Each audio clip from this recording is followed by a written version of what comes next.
প্রেমানন্দ মহারাজজির থেকে দীক্ষা নেওয়ার নিয়ম কি, কোন কোন নিয়ম মানতে হবে, তা সমস্তই আজকের ভিডিওতে জানাবো। এক ভক্ত বৃন্দাবন গেছিলেন রাধারানীর ধাম দর্শন করতে, ব্রজের ধুলায় নিজেকে লুটাতে, আর প্রেমানন্দ মহারাজজির থেকে কিভাবে দীক্ষা নেওয়া যায় সেই নিয়ম জানতে ও তাকে দর্শন করতে।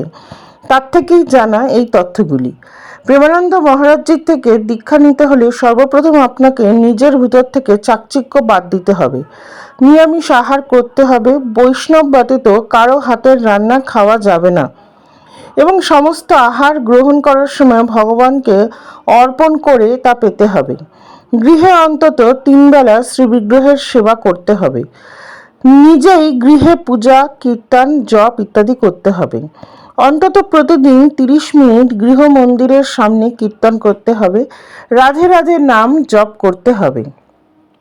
প্রতিদিন একবার হিত হরিবংশ মহাপ্রভুর চৌরসজি গ্রন্থের 84টি শ্লোক পাঠ করতে হবে এবং চেষ্টা করতে হবে এগুলো মুখস্থ করার, কারণ দীক্ষার সময় মহারাজজি যে কোনো একটি শ্লোকের অর্থ জানতে পারেন। প্রতিদিন প্রতি মুহূর্তে রাধে রাধে জপ করার অভ্যাস করতে হবে।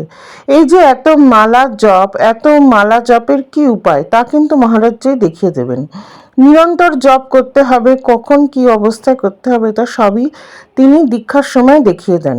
প্রতিদিন অন্তত 15 মিনিট হলেও জয় জয় রাধাবল্লভ, শ্রী হরিবংশ, জয় জয় শ্রী বৃন্দাবন, শ্রীবন চন্দ্র এই ভজন করতে হবে এবং প্রতিদিন প্রেমানন্দ মহারাজজির সৎসঙ্গ উপভোগ করতে হবে। যে কোনো ইউটিউব চ্যানেল বা সোশ্যাল মিডিয়াতেই পাওয়া যায়। দীক্ষা অবশ্যই নিতে হবে বৃন্দাবন থেকে, সেখানেই আসতে হবে এবং এখানে এসে রেজিস্ট্রেশন করতে হবে। এখান থেকে উপরে বলা সমস্ত নিয়মগুলি যা আপনাদের সঙ্গে আমি এতক্ষণ শেয়ার করলাম, সেগুলি আপনাদের একটি গ্রন্থের আকারে দেওয়া হবে। এগুলো মেনে চললে বৃন্দাবন রাধাকিলি কুঞ্জে প্রেমানন্দজির মহারাজজির আশ্রম থেকে আপনাকে নির্দিষ্ট সময়ের মধ্যে খবর পাঠানো হবে। তখন আবার বৃন্দাবনে যাবেন এবং মহারাজজির সামনে আসবেন এবং কৃপা করে তিনি আপনাদের দীক্ষা দান করবেন। কিন্তু তা সমস্ত নির্ভর করে রাধারানীর কৃপার উপর। সর্বদা কাউকে সম্বোধন করার সময় বলতে হবে শ্রী হরি বংশ। কাউকে ডাকলেও এটাই ডাক দিতে হবে, কারণ মহারাজজি মনে করেন যে তারা সবাই শ্রী হরিবংশ সম্প্রদায়ের অন্তর্ভুক্ত হতে চলেছেন দীক্ষা দানের পর।